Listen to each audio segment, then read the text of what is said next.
In the previous videos, we looked at synthetic division, and we know that for synthetic division, we are given a function which is going to be equal to the linear polynomial that we're dividing by, the quotient q of x, and then a remainder r.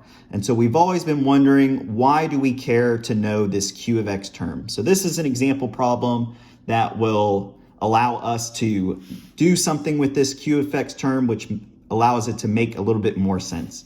So our example problem says, given that x is equal to 2 is a 0 of p of x, which is x cubed plus 2x minus 5x minus 6, find the other two zeros. So we know that there's 3 zeros in this function. They give us x is equal to 2 as the first 0, and they want us to solve for the next 2 zeros. So the first step in solving this example problem is we know that that we can use synthetic division, and that x minus 2 will produce an x equals 2 as a 0. So this is very similar to our synthetic division equation. So we have x minus 2, which gives us an r value of 2. And then we have our original function, x cubed plus 2x squared minus 5x minus 6.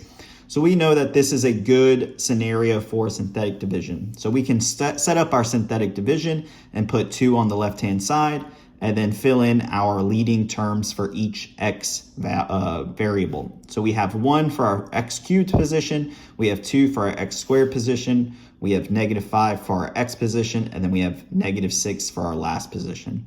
And so we can start and solve our synthetic division by dropping the 1. 1 times 2 is 2, plus 2 is 4.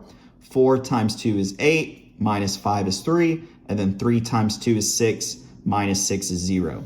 And so now we can rewrite this p of x term as our first 0, so x minus 2, which is going to be multiplied by our new terms, x squared plus 4x plus 3. And so now we can use this quotient, the q of x, in the original equation to solve for our next 2 zeros. So this is very easily factorable. We have x plus 3 times x plus 1. So we know that our next 2 zeros, we can set these two expressions equal to 0. So we have x plus 3 is equal to 0, x plus 1 is equal to 0. So we know that our next 2 zeros are going to be x is equal to -3 and x is equal to -1.